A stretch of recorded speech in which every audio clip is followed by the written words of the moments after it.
Hello, I'm James Barth from Rockhart 4x4, and today we're going to be installing a set of lights on the front of this Jeep Gladiator.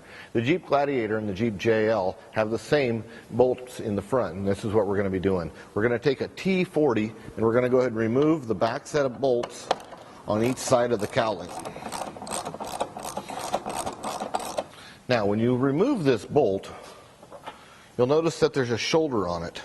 This shoulder and ours is designed to match up, so that when you tighten this down, you're going to put this in place, okay, and then you're going to go ahead and get your light.